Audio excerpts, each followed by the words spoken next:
Ranger Thomas, can you hear me? Yes. Okay, very good. Just wasn't sure. Thank you.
Good evening. We're going to call the meeting for Akron City Council to order. At this time, our clerk will read the roll. Baylor, Aye. Connor, Freeman, Sure. Fusco, Holland, Aye. Kamer, Aye. Lombardo, Aye. McKittrick, Malik, Aye. Mosley, Neal, Here. Amobian, Aye. Somerville. Aye. All members are present. For those who voluntarily wish to do so, will you please stand at this time as we are led in prayer by Minister Gloria Terry. Immediately following our prayer, I'm going to ask if Councilwoman Amobian will lead us in the Pledge of Allegiance. Father, we first want to acknowledge your presence in this place and the divine angels that you have dispatched. We thank you, blessed Lord, that City Council representatives have gathered here and citizens of Akron on behalf of our diverse and vibrant community, united in our commitment to serve and improve the lives of the citizens of Akron. We seek your guidance and wisdom, blessed Lord, as City Council convenes to make decisions that will shape the future of Akron. Therefore, Lord, grant them the insight to see the needs of Akron's community without selfish ambition or agendas, and the compassion and love to address them in the best interest of all. May their discussions be filled with respect, open-mindedness, and a shared dedication to the common good, working together to find solutions that benefits all. Recognizing the value of each member of our community, especially our children, who are growing up in a volatile world of gun violence, drugs, sexual promiscuity, and mental illness. Lord, we are grateful for the trust you have ultimately placed in City Council members who have been divinely placed this leadership position through the voting process. We also know even Jesus had a Judas, and let not there be a spirit of Judas in this place and backbiting among these members, but a spirit of unity fulfilling your divine purposes for Akron. Help City Council members to fulfill their responsibilities with integrity and honesty to you first, Akron citizens, and even to themselves personally, so they are pleased by what they see when they look at themselves beyond the image in the mirror. Bless our city, Lord, its residents, leaders, and the work City Council does here today and every day through their individual wards.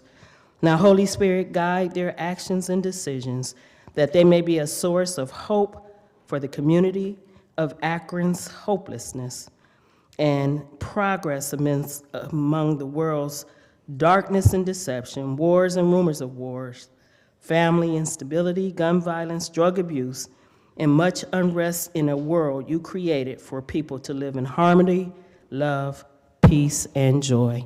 In Jesus' name, amen. Amen.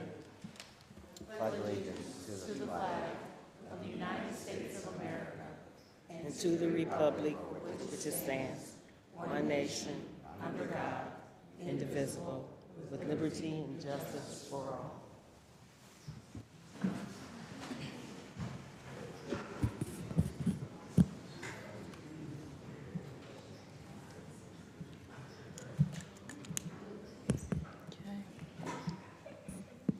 The minutes from our previously held meeting have been provided. Are there any additions or corrections? Motion to approve. Second. All in favor, roll call. Baylor, Aye. Connor, Freeman, Aye. Fusco, Holland, Aye. Kamer, Aye. Lombardo, Aye. McKittrick, Aye. Malik, Aye. Mosley, Aye. Neal, Abstain. Amobian, Aye. Somerville. Aye. The motion to approve the minutes passes 12-0 with one abstention. Before you is the consent agenda. Is there a motion to approve? Motion to approve. Second. All in favor, roll call. Baylor, Aye. Connor, Freeman, Aye. Fusco, Holland, Aye. Kamer, Aye. Lombardo, Aye. McKittrick, Aye. Malik, Aye. Mosley, Aye. Neal, Aye. Amobian, Aye. Somerville. Aye. The consent agenda passes 13-0. We do have one public hearing that is up, and our clerk will read those items in. Notice is hereby given that the following open comment public hearing will be held by the Council of the City of Akron on Monday, October 23rd, 2023, during the regular council meeting at 7 p.m. Establishment of the City of Akron Form-Based Zoning Code and rezoning the Merriman Valley. This public hearing will be for items 1 through 10 in the Planning and Economic Development Committee. Before we begin, I do have a substitute offered as an amendment to read in for item number 1. This is a substitute offered as an amendment, an ordinance amending or supplementing Title 15, Chapter 153 Zoning Code, Article 2, Districts and Maps, and Article 5, Accessory Uses in Residence Districts, by adding a form-based zoning code and declaring an emergency. Mr. Antonucci? Yes, thank you, Madam President, members of council. In 2021, the cities of Akron and Cuyahoga Falls engaged residents, businesses, and other stakeholders in creating a master plan for the Merriman Valley and Schumacher areas of our cities. The master plan was completed in February 2022. The plan envisions the Merriman Valley and Schumacher neighborhoods as more walkable and equitable places with improved transportation systems for all users. The plan emphasizes protection of the environment through conservation neighborhoods, habitat corridors, and riparian setbacks. And the plan recognizes that the Merriman Valley Business District has the potential to serve as a gateway to the Cuyahoga Valley National Park.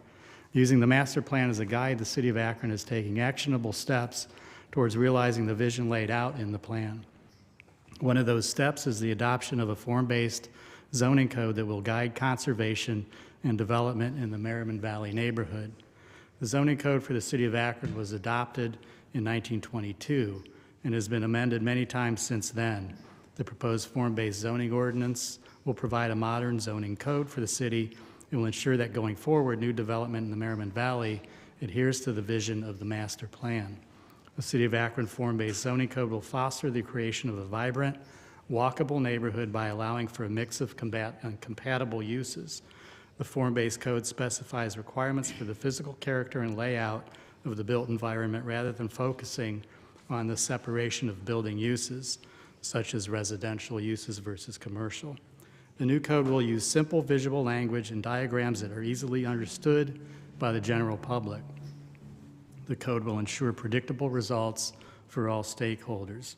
Proposed changes would include that businesses located on Merriman Road, Weather Vane Lane, and North Portage Path, which are currently zoned Retail Business Use District, these areas would be rezoned to Mixed Use District, MX3, and Mixed Use Shopfront District, MXS3. The western end of Merriman Road, currently zoned Apartment House District, would be rezoned to Neighborhood Flex District, and NF3, which would allow apartments with retail. The existing businesses in Akron on Akron Peninsula Road are currently zoned to UPD 22. They will be rezoned to Mixed Use Flex District, MXF, which would allow offices, retail, and commercial uses. Several existing housing developments on Akron Peninsula Road and West Portage Trail, these are multifamily uses, are currently zoned to UPD 22, UPD 23, and UPD 29. These developments will be rezoned to neighborhood districts N2.5, which would continue to allow apartments. Properties on the north side of West Portage Trail, currently zoned to UPD 23 for apartments, would be rezoned to Conservation Neighborhood District, or CN. Properties within the study area on Sackett Hills Drive, currently zoned single family, would be rezoned to Conservation Neighborhood. Properties that are currently undeveloped and publicly owned along Merriman Road and the Cuyahoga River would be rezoned to Open Space Conservation District, which would allow passive recreation. Establishment of the form-based zoning code and rezoning of the Merriman Valley will help accomplish the goals of the Merriman Valley Schumacher Area Master Plan. And planning staff, Office of Integrated Development, and Planning Commission recommend approval of the establishment of the City of Akron form-based zoning code and the rezoning of the Merriman Valley.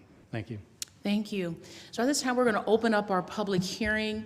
Do we have anyone here in the audience who wishes to speak in favor or against form-based zoning? We'll just have you please stand at this time so that you may be sworn in by our clerk. We also have one individual that signed up online, so I could swear you in at the same time. Could you please raise your right hand?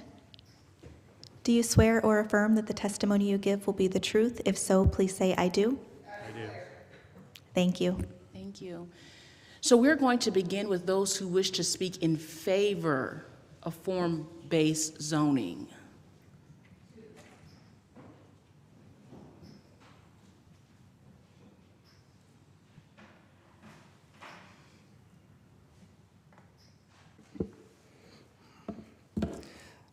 I'm Apostolette, presidential candidate for the United States of America for 2024, and I definitely do believe in form-based zoning. And I do support this endeavor because it is time to put this country, this city, and this state in some type of order. And I do hope that this resolution does pass. Thank you. Thank you. Anyone else wishing to speak in favor? Hi, my name is Beth Field. I'm with the Big Love Network, Ward 9. I wanted to speak in favor of form-based code, especially in the process that went on in the Valley. It was a great example of public participation that was done in collaboration with this body, as well as folks from the mayor's office and community members that are actually in the neighborhood of Merriman Valley. I think form-based code is something that us at Big Love for the last 8 to 10 years have promoted in this city as a positive way for neighborhoods to be able to invest in development of their own neighborhoods. But it is a tool, like all things are tools, that can either work towards lifting up existing neighbors that already are in the neighborhood, needing to lift up their lives and their livelihoods, or it can be used to gentrify the neighborhood. Now, the thing that usually defines whether one or the other happens is the participation of that neighborhood. So, as we continue to look at form-based code throughout the rest of the city, the public process is incredibly important. I know I sound like a broken record. Last time I was here, I was talking about public process. I will be back talking about public process. I will keep talking about public process until we get there as a city. We are not fully there yet. This is a great step in the right direction. I want to make sure also the development of form-based code that's going to be happening on the east side has a similar process of engagement with its citizens, and also with an understanding that while one thing worked in one neighborhood, it might need to look a little different in another neighborhood. And to actually work with the people that work in those neighborhoods and with the people that actually live there. Thank you so much for your time. Have a wonderful evening. Thank you. Anyone else wishing to speak in favor? Hi, my name is John White, and I own approximately 8 acres on Sackett Hills Drive. Sackett Hills Drive is located right between the 2 ponds there, Merriam Lake. I forget the name they referred to the other one, if it's Mud Lake or so forth. But anyways, I acquired the property approximately, I think it was just now 5 years ago when the road was finally dedicated. It was a mystery road for many, many years. And looking forward to building on that property and developing it, and because it's such a beautiful location. And past years, it's been the collection of many, many, many beer bottles. And now the availability to make it available to the residents to see the pond and to walk the pond, because what Daniel and his team has proposed as far as walking through it, the walkways, the sidewalks and so forth, and possibility of connecting to the Metro Pass is a tremendous asset between the residents of Akron and Cuyahoga Falls, because it's a gem between the 2 cities. And I'm very much looking forward to this being passed. So thank you very much. Thank you. Is there anyone else wishing to speak in favor? Madam President, Gina Burke, who is online, had let me know that she would like to speak in favor. Yes. Can you hear me? Yes, we can hear you. All right. I'm Gina Burke, 872 Menor Road. I'm a member of PTV, and we've sponsored and co-sponsored community education and meetings around the master plan and draft form-based code legislation now before you, specifically to get helpful community feedback. I feel this legislation is critically important for the city of Akron, as it gives our 2 cities an opportunity to be proactive and attract sustainable development that protects the environmental assets of the Cuyahoga River watershed and furthers the billion-dollar investments made for clean water. It furthers cooperation in the region for community, environmental, and economic benefits, and it creates a district that will enhance environmental assets in its physical form through setbacks, opens up the river, and encourages outdoor venues, enhances dark sky protections. One of the most important elements that Preserve the Valley has sponsored throughout this 5-year process, actually, has been that our 2 cities would work together. And we've seen that happen even in the process of the legislation coming before you, where both cities listen to neighbors who live beside each other from 2 different cities, because a watershed doesn't have a boundary. And I just want to thank the city of Akron and Cuyahoga Falls for that spirit of cooperation and for truly setting us apart and becoming something that the rest of the country will look at as an inspiration for how we can actually do this kind of development. So I just want to especially thank the past council persons Marilyn Keith and Richard Swirsky, who supported us in our efforts in the beginning. Current council persons Fusco, Amobian, Mosley, and Neal for your willingness to learn, sharing of your wisdom and support of our engagement. And most notably, council persons Holland and Malik for sponsoring the master plan and form-based code legislative process. I support the passage of this. Thank you. Thank you so much, Gina. Is there anyone else here in the audience wishing to speak in favor? Do we have anyone here wishing to speak against?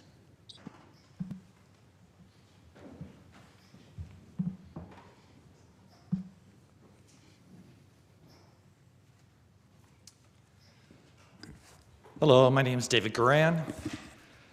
I see that this, as of many things with this council, is you've declared an emergency. So therefore, this is going to be decided tonight. And what I ask is actually there are some people out there who have not decided on this, who do not know what's going on.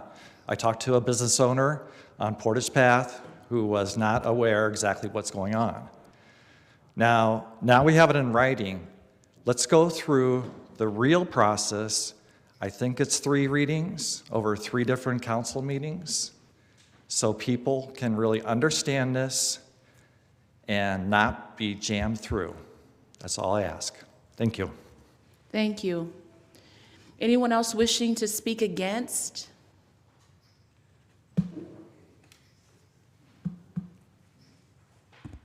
Hi all. So I want to make fully clear I'm not entirely informed on what this is, but I hear the words master plan and beautification frequently, and it always makes me think back to gentrification, so I had to step up and speak about that.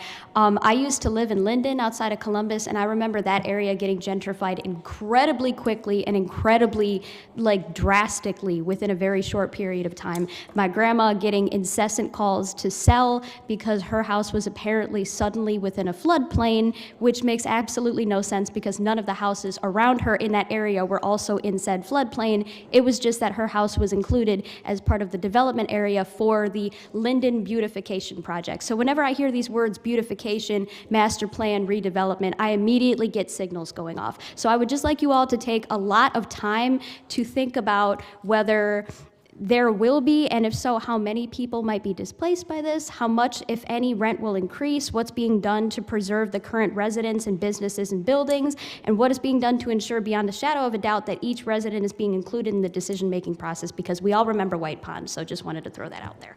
Thank you so much. If there's no one else to speak in favor or against, we will close our public hearing. Councilman Fusco, what is the committee's pleasure? Yeah, we'd like to pull the committee for time. Okay, time will be granted. Kamer? Aye. Connor? Baylor? Aye. Mosley? Aye. The request of the committee is for time. If I could briefly explain it, it's kind of funny.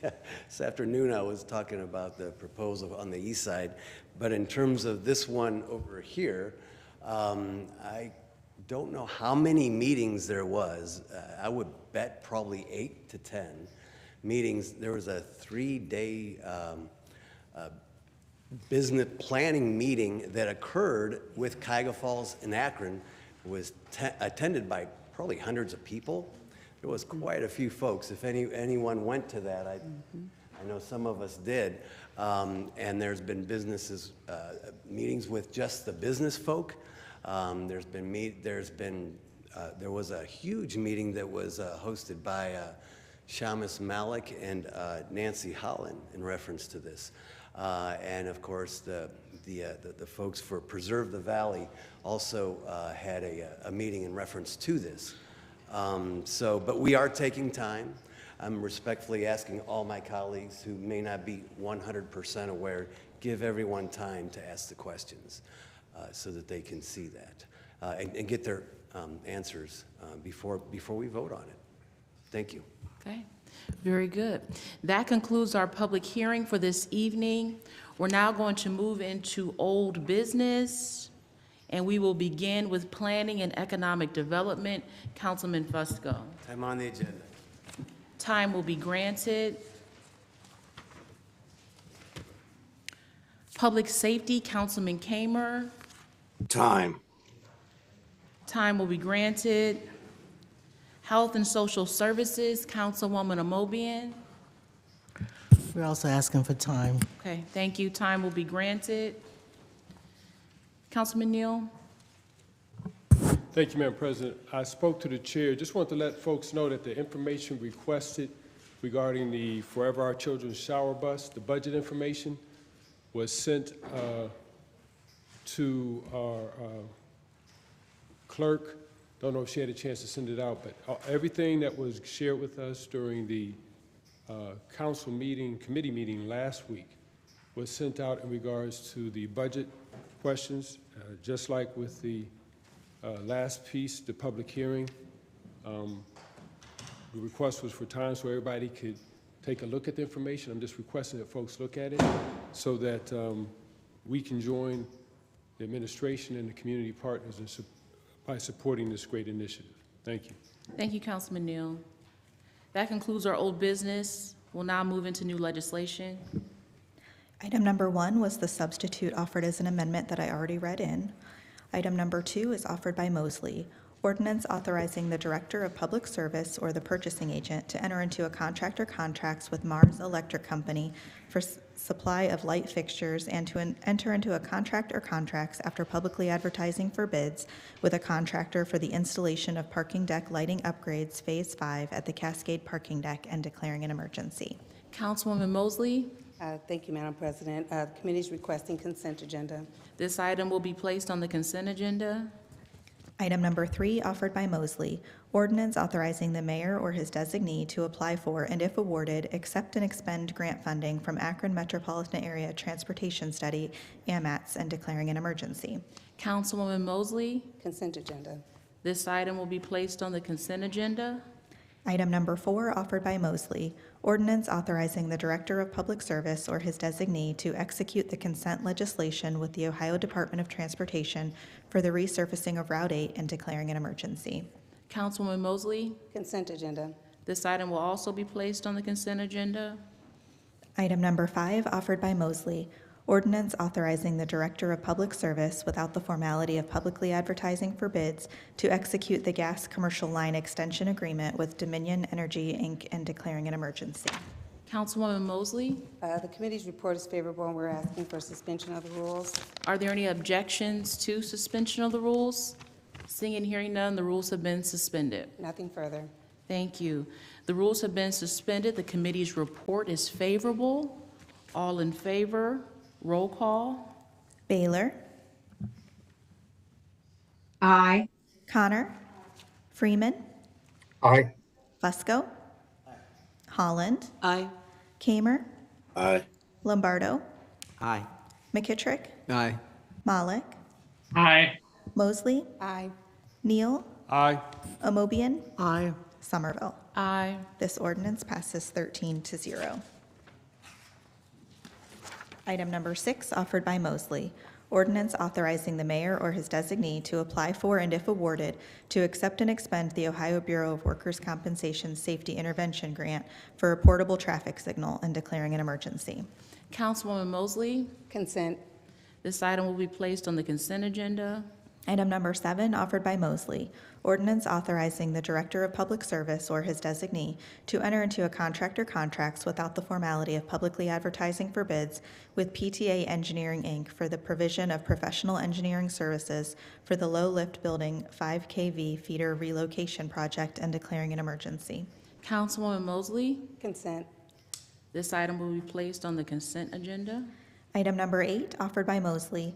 Ordinance authorizing the Director of Public Service or his designee to enter into a contract or contracts without the formality of publicly advertising for bids with Arcadis US, Inc. for the provision of professional engineering services for the sodium hydrochlorite feed system replacement project and declaring an emergency. Councilwoman Mosley? Consent. This item will also be placed on the consent agenda.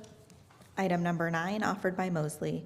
Ordinance authorizing the Director of Public Service or his designee to enter into a contract or contracts without the formality of publicly advertising for bids with ACOM, Inc. for the provision of professional engineering services for the miscellaneous spillway improvements projects and declaring an emergency. Councilwoman Mosley? Consent.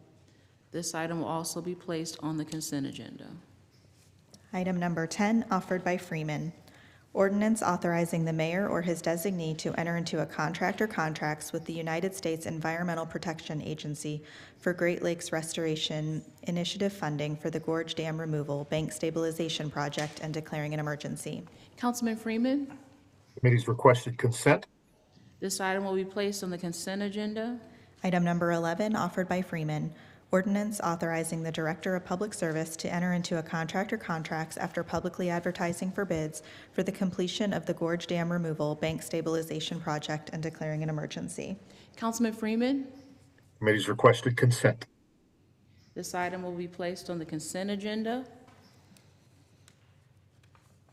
Item number 12, offered by Freeman. Ordinance authorizing the Director of Public Service to enter into a contract or contracts after publicly advertising for bids for construction of the sediment placement area for the Gorge Dam Removal Project and declaring an emergency. Councilman Freeman, The committee requests consent. this item will also be placed on the consent agenda. Item number 13, offered by Freeman. Ordinance authorizing the mayor or his designee to apply for and if granted, enter into agreements with the Water Supply Revolving Loan Account for the Akron Water Resiliency Plan Update Project and declaring an emergency. Councilman Freeman, Consent agenda, please. this item will also be placed on the consent agenda. Item number 14, offered by Freeman. Ordinance authorizing the purchasing agent or her designee to enter into a contract or contracts without the formality of publicly advertising for bids with Core and Main to purchase 54-inch pipe and adapters and declaring an emergency. Councilman Freeman, Consent, please. this item will also be placed on the consent agenda.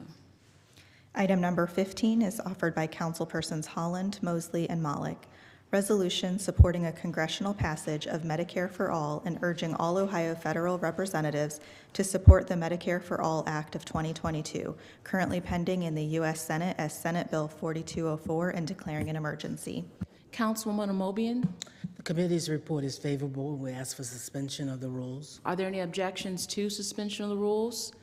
Seeing and hearing none, the rules have been suspended. I'll defer to the sponsors, Councilwoman Holland and Mosley and Malik.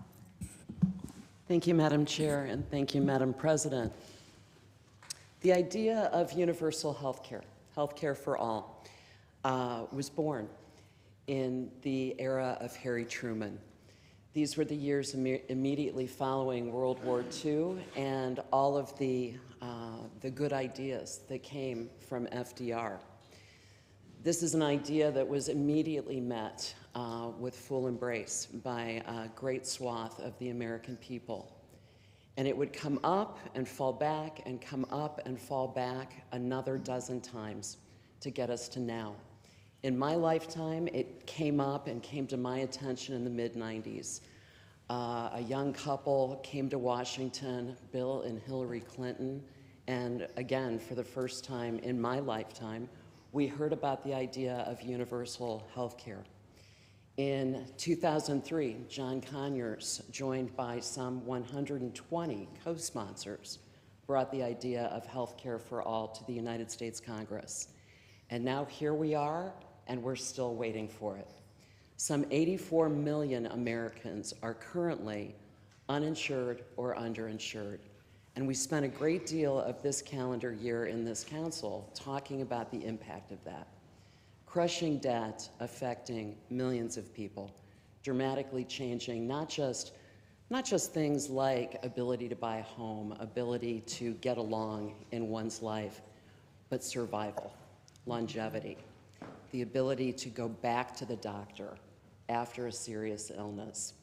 What Medicare for All could do is open doors so that people, all people, would have the ability to access life-changing, life-saving care. Gone would be these obstacles that are present today and seem to be, well, they seem to be insurmountable and are greatly opposed by two entities, the pharmaceutical companies and insurers. So you may ask, what is Akron City Council doing reaching into a topic like this? Well, you don't have to go very far. You probably don't have to leave this building to find somebody whose life is impacted by access to health care and by the cost of health insurance premiums, by the ability to get the care that's needed. There are stories in this room right now. What this resolution does, it would urge our federal representatives to the Senate and to the House of Representatives to support Senate Bill 4204, currently in the Senate, and if we can ever get leadership off the dime in the House of Representatives, perhaps get it through the House as well. And so we seek support of the council tonight. Thank you. Thank you, Councilwoman. Councilwoman Mosley? Thank you, Madam President. I echo the sentiments of my colleague. Most of us know that medical debt is the #1 reason people in America file bankruptcy. 1 in 10 adults owe medical debt. That equates to about $195 billion in debt just here in the United States. From the beginnings of Harry Truman to our modern day Bernie Sanders, who has championed Medicare for all as a human right, it is time for those in Washington to act accordingly, because medical debt is more prevalent than even student loan debt. So we hope that us lending our voices to this cause will allow other municipalities to lend their voices, and hopefully Washington will get on board. Thank you. Thank you, Councilwoman. Councilman Malik? Thank you, Madam President. My colleagues have stated why this is so important, and I just want to point out that adding our own voice as a community adds us to a growing list of communities that are emphasizing this important thing. And so the next time this bill is brought forward, it can say that it has the support of that many more communities, including Akron, Ohio. And I think that's a critical thing that we do, even if it's small. All of those pebbles adding up together will be part of what ultimately leads to further healthcare reform, as it has time and time again, too slowly over the years, as Councilwoman Holland mentioned. Thank you, Councilman Malik. Councilwoman Amobian? I just want to add mayor and council as a whole. Okay, so we do have a motion on the floor for mayor and council as a whole. Is there a second? All in favor, roll call. Baylor?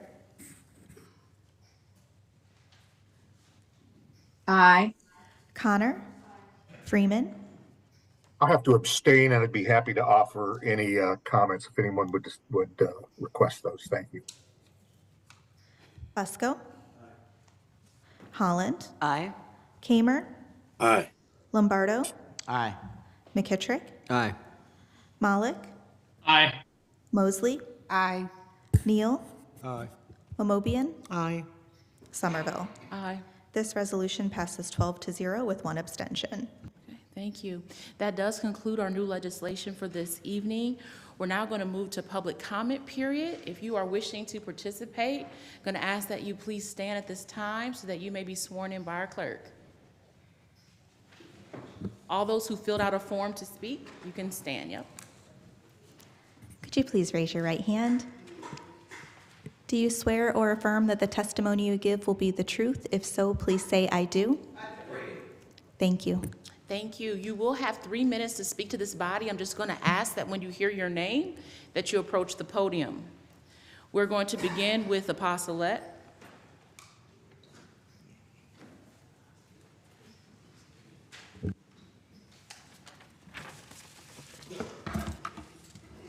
Good evening again, and as you know, I am a published author and do many, many writings. If this is not applicable to you, then it's not applicable to you. But if it is, it's time for you to change. Affirmative action. Right now, it is the center attraction. Supremacist, racist, white America is reaping what it has sown. For the people of color, the wind of favor has blown. Those who have been bound by debt, hated because of the color of our skin, it is time for us to win. No one is free until women, children, we people of color are free. This is true liberty. We have been denied opportunities in education, hospitalization, economics, religion. It is time for our voice to make decisions. Some had another agenda by not voting for me in 2016. What you have chosen has made you scream. Affirmative action is not all he has destroyed. In the hand of racist white child, a gun is only a toy. Those of you who are a part of this racist agenda, you cannot escape on the moon. Judgment takes place there too. Repent for what you have been doing to us. This is all that will see you through. Destroying affirmative action will only be one of your big mistakes. Stop murdering us before you end up in the fire in the lake. Black and white only matter on paper. This lesson you must learn now so you will not have to later. We hold these truths to be self-evident. Repent for affirmative action. It is the center, the heart of God's attraction. Giving equal opportunity to women, children, our males, we people of color. We author the books that are discovered. Affirmative action is gone nowhere. Oh, God's breathing it still in our air. Thank you, Apostolate. Dewan Wash.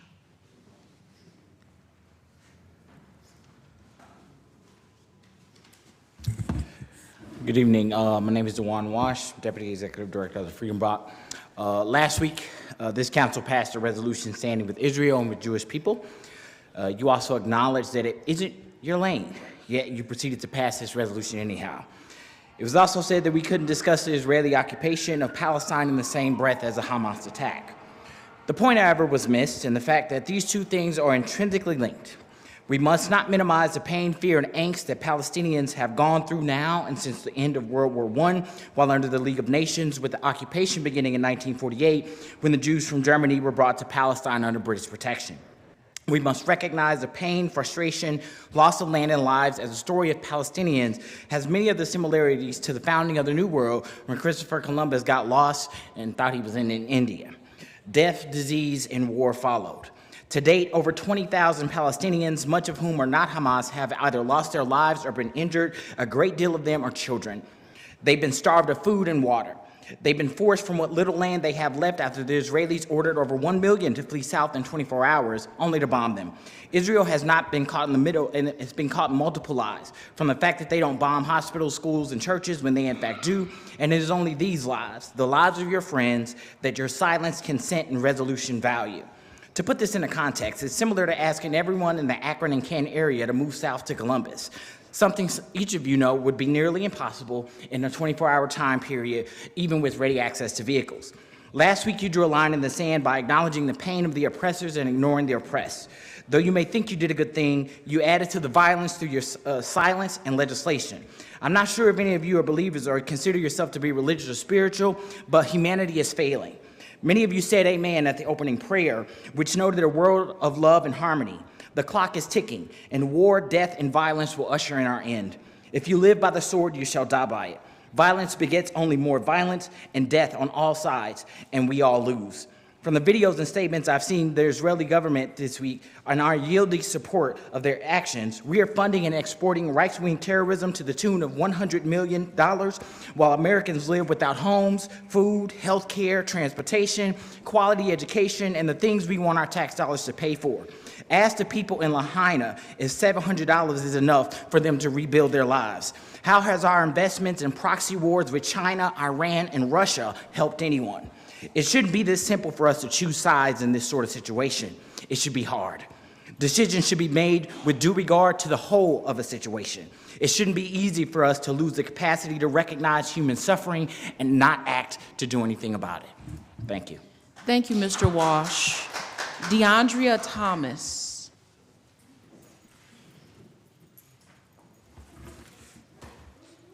How y'all doing? It's actually Diandra Thomas. All right. So, how y'all doing? I'm Miss Thomas. Welcome to Beyond Expectations Barber College. I'm gonna be your barber today. Let's take a look at the chart and see which style you like today. This is how we greet each and every client we get as barber students. Not only is Mr. Eric teaching us how to be barbers, but he's also teaching us how to be respectful and getting to know our clients. I started Barber College in August of 2023 because Mr. Eric was giving away scholarships with no funding from anyone. It was straight from his own pockets. I've always wanted to be a barber, and without Mr. Eric, I wouldn't be where I am today. As a gay black woman, I feel like this is just to save face in a way. Taking the funding away will put so many others at a disadvantage, so many others like myself who have a dream of becoming a barber who may not have the funds available to pay for it. This can lead to possible criminal activity and violence, landing more people in prison or death. So many questions is, so my question is, why out of $1 billion can we get just a small percentage for barber students who want to stay in school and barbers who want to so desperately come to school? So I got one simple question tonight. I simply got to ask, will someone fight for me here at the City Council?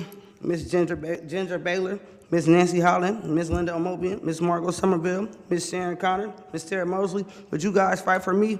Ladies, I need y'all to fight for me. Thank you. Ms. Thomas, thank you so much for sharing. Kevin Wright.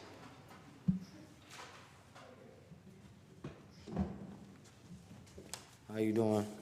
Yeah. My name is Kevin Wright, and I attend Beyond Expectations Barber College. Growing up, life was hard. My father was in prison. My mother, I stayed with my aunt in between my aunt and my great aunt and my mother's house. Growing up, life was inconsistent, moving back and forth. I had kids at a young age. I was in 10th grade. Before I graduated high school, I had 2 children. Right there, I knew my life would drastically change. I knew I had someone watching me, someone looking up to me, so I had to move differently. Being a dad makes you want to do better, and I thank God every day for blessing me with a child. It opens my eyes. I was tired of the same old. By 12th grade, I had a second child, and I knew I wanted children to have the most peaceful, stable home. Something I so desperately wanted when I was a child. Now I'm 34 years old.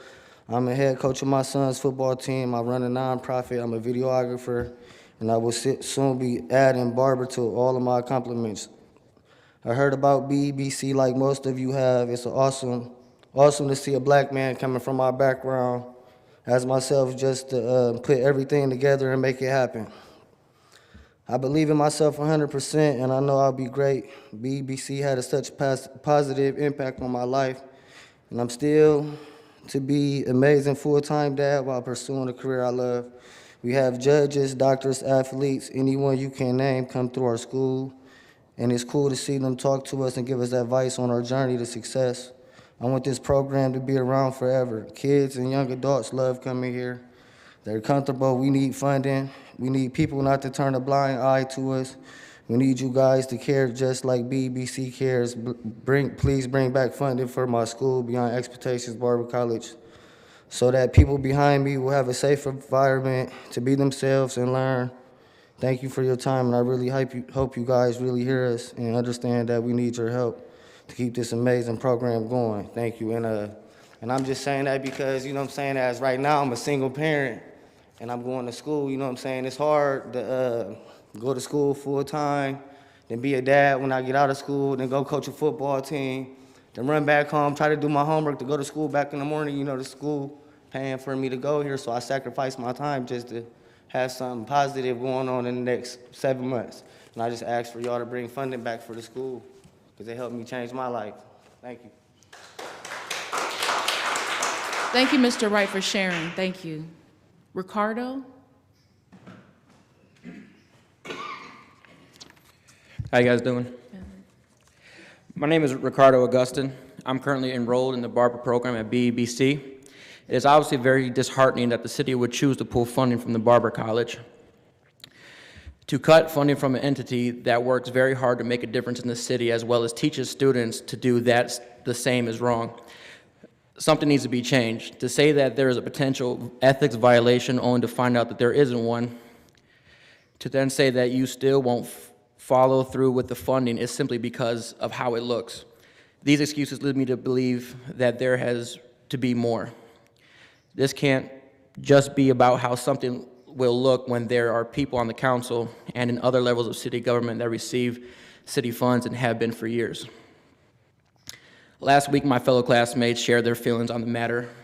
Some felt so strongly that it brought them to tears, only to see the 4 of the 13 council members express concern on the matter. I'd like to thank those councilmen and women for their support, but the bigger issue is the remaining 70% of the city council that had nothing to say. This is the exact reason why there needs to be change in the city, and although new leadership with fresh ideas is much needed and warranted in the city of Akron, that it is inclusive to all residents, change must also happen in the leadership of city council. For way too long, Akron City Council has been controlled by individuals who have used their position for their self-serving motives and alienate those who oppose them. A new mayor is a great start, but there is more work to do. Thank you. Thank you, Ricardo. Noah Robinson.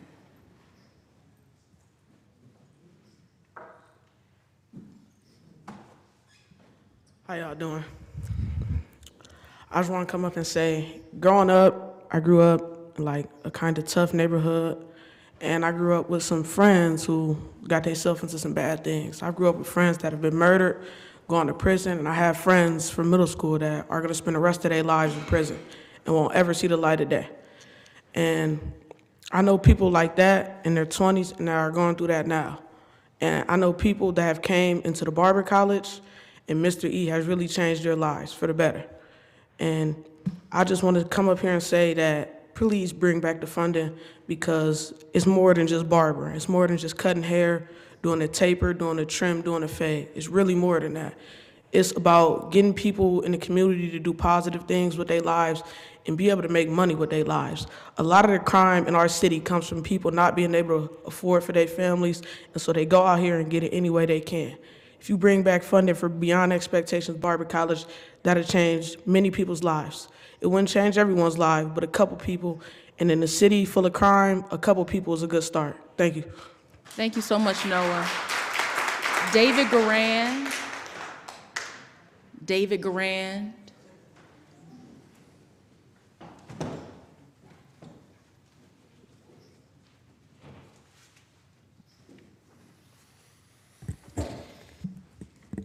Hi, David Garan.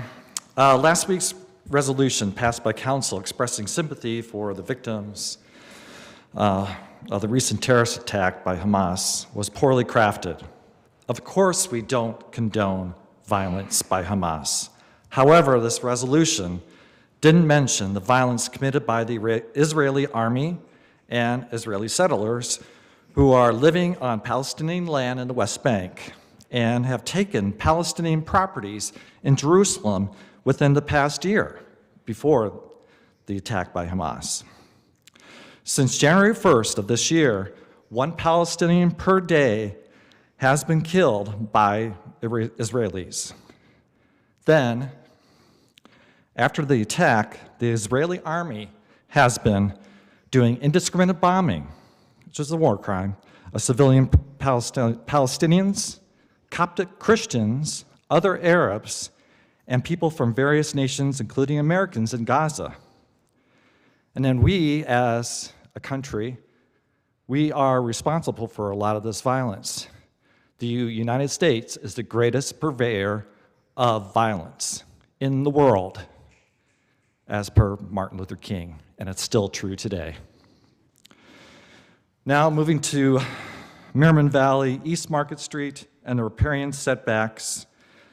They need to go through the whole process, all 3 readings. Until an ordinance has been put in a final draft form, then the public can fully evaluate any particular ordinance. If these ordinances are worthy of approval, then additional time for the public to fully understand and review the ordinance is necessary.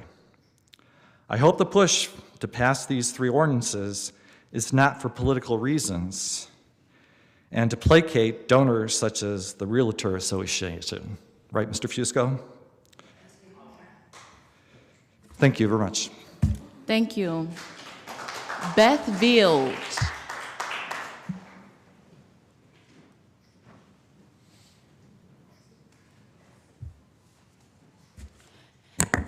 Hello, Beth Field, 1111 Cary Avenue, Akron, Ohio.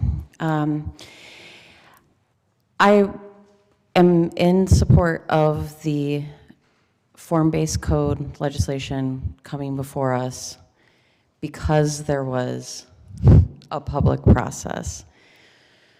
There are many sides of town that have wanted form-based code for a while so that people can really get their own businesses in their own neighborhoods really started up and going in a way that makes sense for how they're able to grow their own businesses. But if that is not done side by side with the people that are directly impacted by this, it will be used by developers to gentrify those neighborhoods. We've seen it all over the country, time and time again.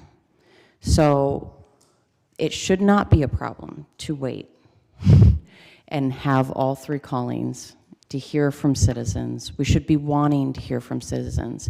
Any major zoning code legislation that comes before this body should be done through a lens of participatory planning. Anyone that's gone to planning school in the last 20 years can tell you the same thing. Mind you of what I just said, anyone that's went to planning school in the last 20 years, and take a look at our planning department. Please actually listen to your citizens when it comes to major planning decisions and be critically involved with people that are working day in, day out, that knock on doors in their own neighborhoods to make those decisions. Such a planning decision is also, decided about when we do and don't pool funding from major education opportunities such as a Barber College. What that tears away from a fabric of a community is really important. Are we going to build our communities for the people that live here? Or are we going to build our communities for wealthy people that have not cared about Akron for a long time, haven't been in Akron for a long time, and will probably still not care about Akron? As someone that has witnessed gentrification in the Middlebury neighborhood from a 320% rent increase over 2 years, that is a classic book of gentrification. And that happens when we just rubber stamp zoning decisions. So please, listen to your citizens. Thank you, Beth. Gabe Cook.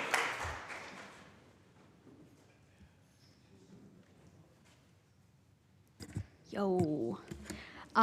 You said last week that on the subject of high-level, high-stakes issues like Palestine, that there was nothing you could really do.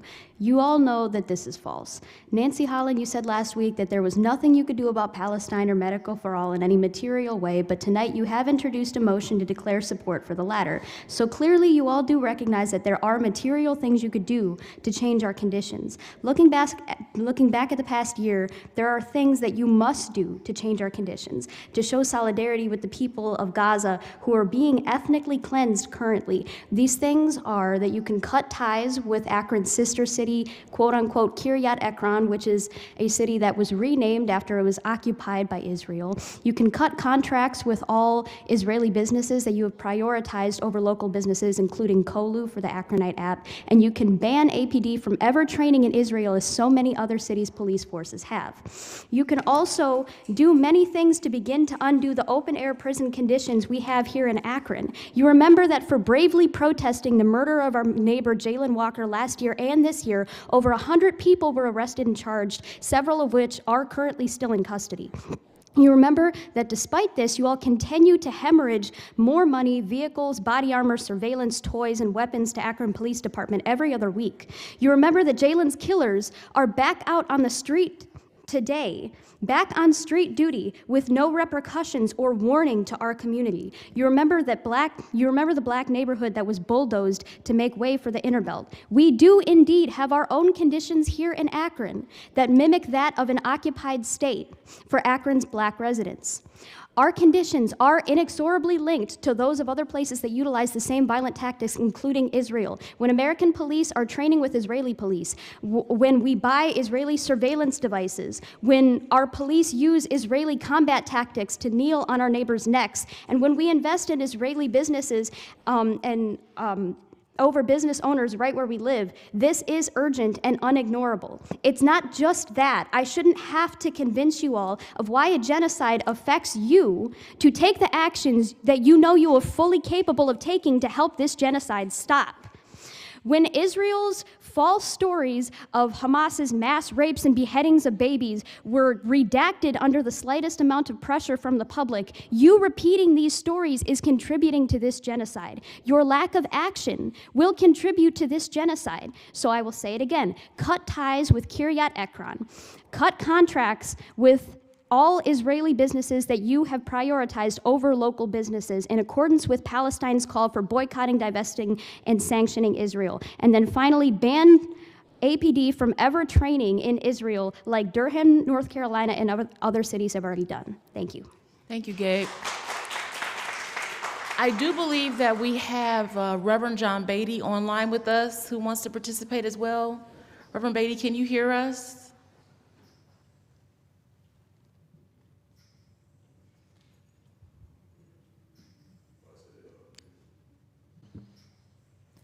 Reverend Beatty, I'm going to send you a prompt that's going to ask you to unmute. Do you see it come up on your screen? Can you hear me now? Yes, we can hear you. Thanks to my wife. Madam President and members of the City Council, I am Reverend John Beatty at 2047 Wyndham Road in Ward 8. I know there are many, many Jewish citizens who are calling for a ceasefire in the Israeli-Hamas war. Just look up Jewish Voice for Peace for one. My wife's friend and fellow retired teacher at the Islamic Center of Canton Akron Elementary School has informed her that her former husband's entire family of 24 has been killed by Israel's bombing of the Gaza open-air prison. What is international is national, and what is national is local. Israel's massive bombing of innocent civilians is an illegal collective punishment in the war against Hamas. Who is the terrorist in this war between Israel and Hamas? Hamas has shattered the security of Israel by massacring 1,400 Israeli residents, some of whom are U.S. citizens. This was a war crime with frightening brutality. Netanyahu, Prime Minister of Israel, has vowed to wipe Hamas off the map in revenge. Israel is bombing Palestinians who remain imprisoned in Gaza without access to food, water, electricity, the internet, and fuel for hospitals' generators. The bombing is terrorizing innocent Palestinians, international organizations, doctors, and nurses from many countries. Should Israel continue its genocidal siege of Gaza and prove that it is a war criminal too?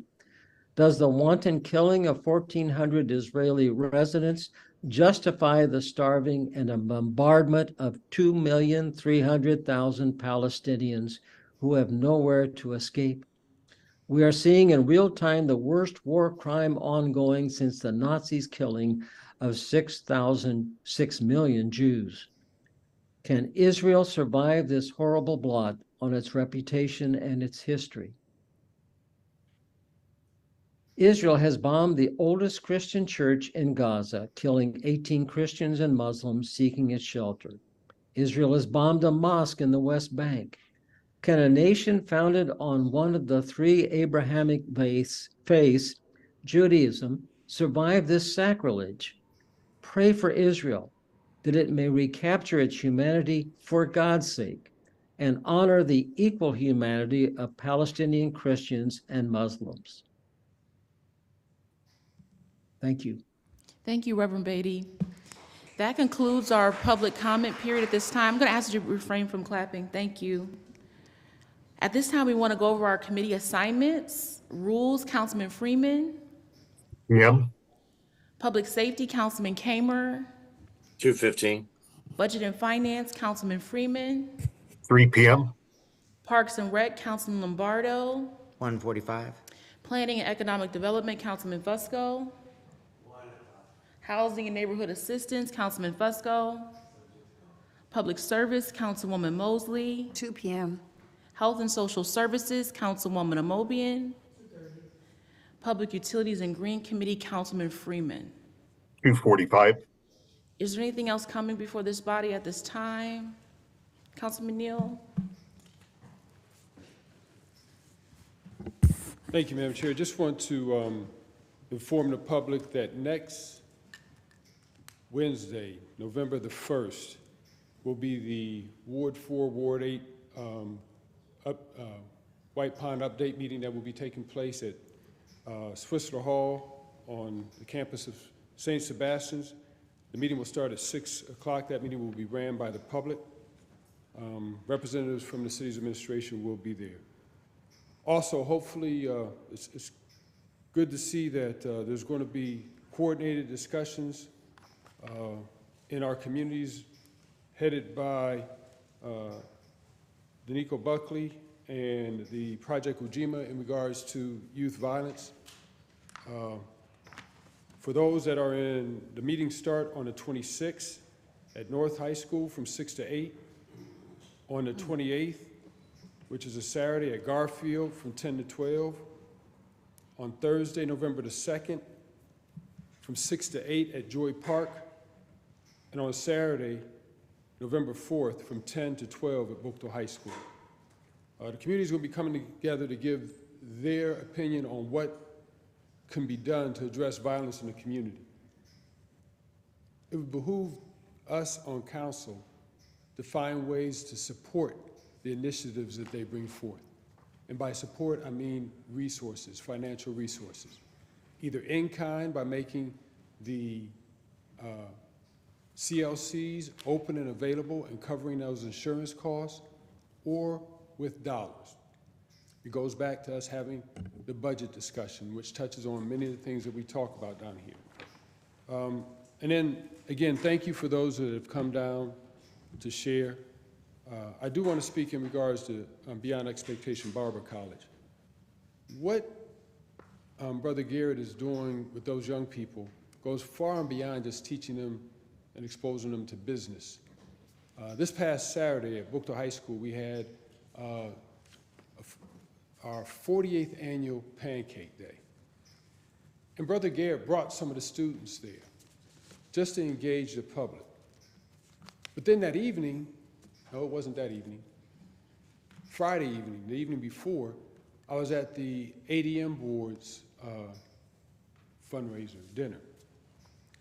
And there I learned that the barbers at Beyond Expectation Barber College have partnered with the ADM Board to be able to address and identify mental health issues so that they can direct and connect the persons that are sitting in their chair to resources in the community. That there in of itself, you can't measure that. How many lives? That's, you know, that's a challenge with anything that's proactive. It's hard to measure on how many lives are potentially saved. So, you know, again, council has the power to look in this and direct funding. Mr. Garrett is not on council. He still hasn't been elected, and this funding is for this year. He doesn't start till next year. If we're serious about addressing some of the issues that are happening in our community, we've heard the testimonies. I've shared with you how this goes far and beyond just the Barber College. They are truly partnering with the community and being an overall asset, reaching people who will never be able to reach. And I just got to say this. Some of the looks and some of the expressions regarding when we have this discussion, I wish you would have the courage to speak to, one, as council We need to be able to speak to why we act or we don't act. But then when we show certain disdain for certain members from the community that come down here to express the need for support, it does not go unnoticed.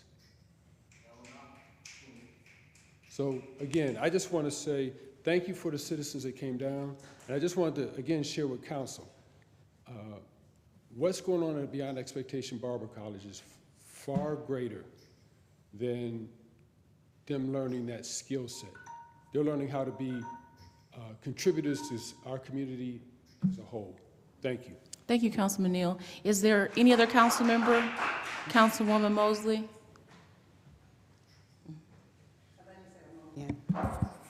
Thank you, Madam President. I just want to thank the students of BEBC Barber College. I think what you all are doing is phenomenal. I think you're 12 years old, but you are well-spoken. You should be on this horseshoe one day. I adore what you all are doing, and I support what you're doing. I love your who's in the chair that you're doing right now. And any of us who've not visited the Barber College, I think you should, because I think it'll give you a total different insight on what these young people are doing. They could be out here doing anything. We got a problem in this city with gun violence. We got a problem in the city with breaking and entering, and they're not doing any of that.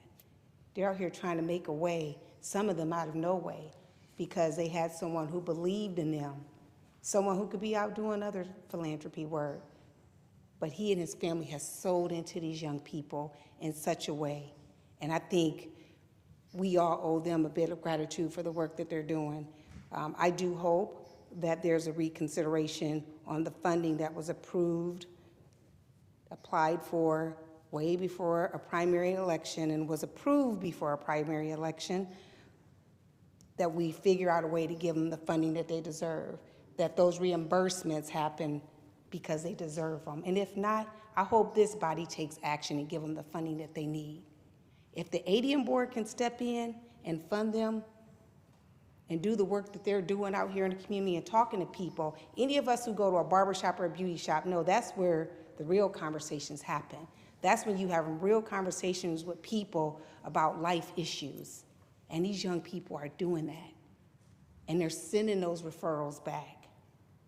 But we only know that if we take an opportunity to actually get to know what they're doing up there. It's more than just them sitting and reading a textbook and learning how to cut a fade. They're doing a lot more than that, and I think we all owe them just a little bit more respect in what they're getting. Thank you. Councilwoman Holland, I'm just going to ask you, please refrain from clapping. Thank you. Thank you, Madam President. I have two things that I want to speak to. First of all, I have zero recollection of this council voting on whether or not to fund Beyond Expectations Barber College. Therefore, I have zero understanding of how we might enforce a prior action that we did not take. But I have been around the block, as they say, and I have read all of the statements on either side of this argument, and I think that we have a live question. If there was an application for funding, which this council never entertained, but which someone else did and approved, and it mysteriously was stopped, then I think that this council should hear from someone in the administration as to what the status of that is. Simple. And I think that all involved should be prepared to live with what the answer is, okay? That's my first point. My second point is, I have sat in this room through a great many things, but I need to say this as a matter of personal privilege and basic decency. I will not tolerate anti-Semitism masquerading as something else. I will not sit here and listen to a bullet paragraph provided by some national organization, read by somebody who probably can't give me the timeline of the creation of the Jewish state of Israel, much less the history of Judea, I won't do it. I'm going to ask to please maintain order in the gallery. Thank you. We don't tolerate racism here, and I won't sit through anti-Semitic nonsense either. Now, last week I made my point and I stand by it. There's no Anthony Blinken in this room, not by a long shot. And anybody here who bothers to read something more than Sean King or X or whatever it is that's feeding the ire in this crowd, anybody who bothers to read real news knows that what's going on right now literally implicates the safety of all of Europe, the whole planet. There's a heck of a lot at stake. And so to presume, to direct how this is going to go. I'm the mother of a United States Marine. Now, you know, war is my least favorite topic, okay? Who among us wants to see the end of the world? Who, with a shred of compassion, believes that one side here is suffering more than the other? But I will not sit through anti-Semitic garbage. Thank you. Thank you. I'm going to ask one other time, please. We're going to need to maintain order and respect, okay?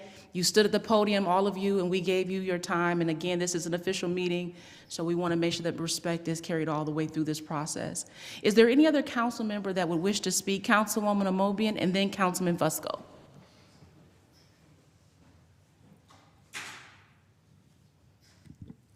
Thank you, Madam President.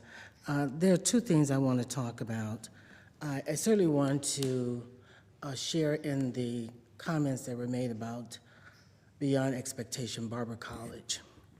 And I think we need to be reminded that the administration does not have to come before this body if they spend less than $50,000. And we know for years that was kind of probably more than that at times. But the last 2 years, the administration, as my understanding, at least the last 2 years,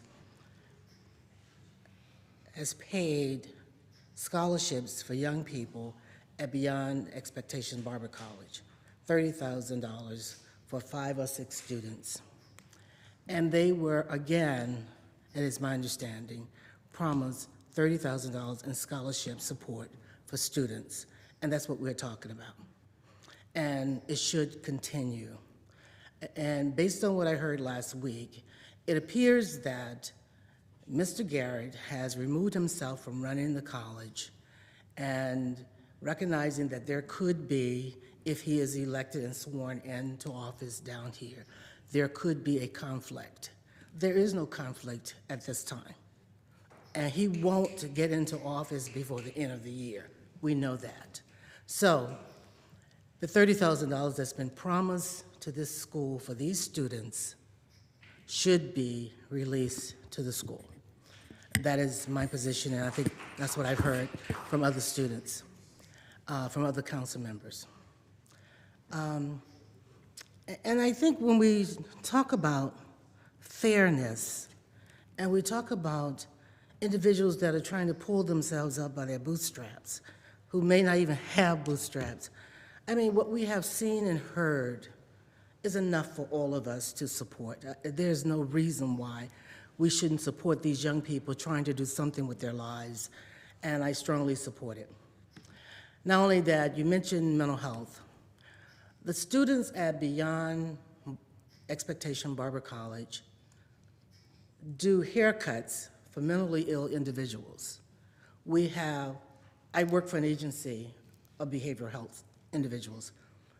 I know that individuals from my agency go there and get a reduced rate on haircuts through the NAMI program. and that's been going on for years. So they have a real connection with mental illness. So that's one issue. The second issue that I want to talk about, and I've asked about this several weeks ago, and maybe a month now. I have not seen, and I'm really troubled by this, Captain Lash, Sergi Lash, since this investigation.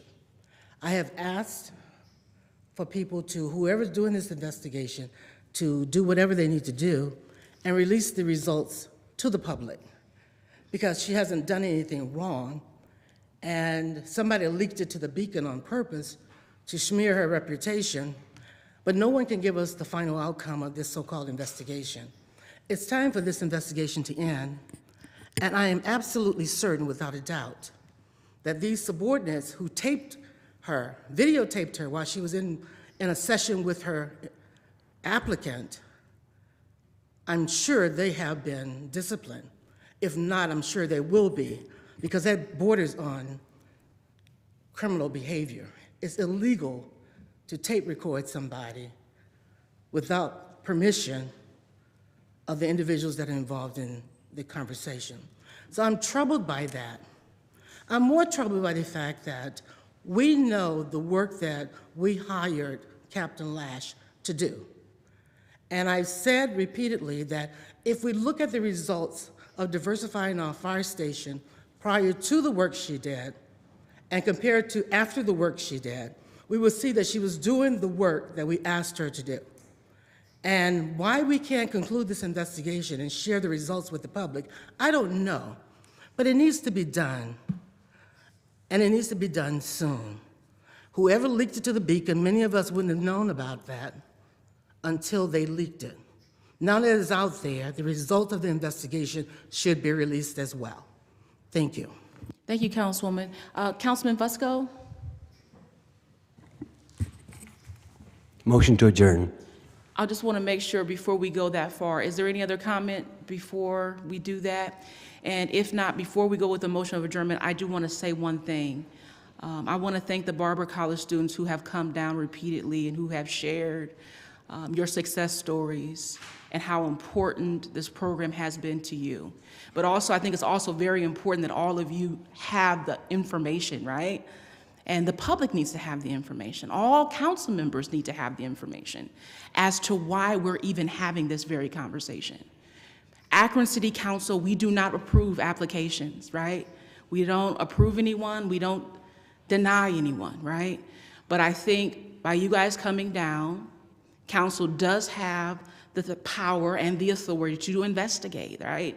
And that is to find information. And it might not be information we like, but to find all of the information so that you as students, the public, and council, we can all figure out what is going on and why are we at this place and point. We have a law department who advises us, right?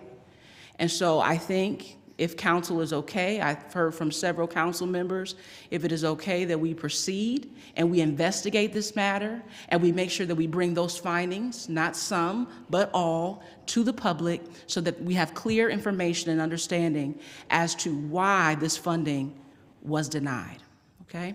We do have a motion on the floor for adjournment. If there are no objections, meeting adjourned. This concludes the live broadcast of Akron City Council. Margot Somerville, President of Council, presiding.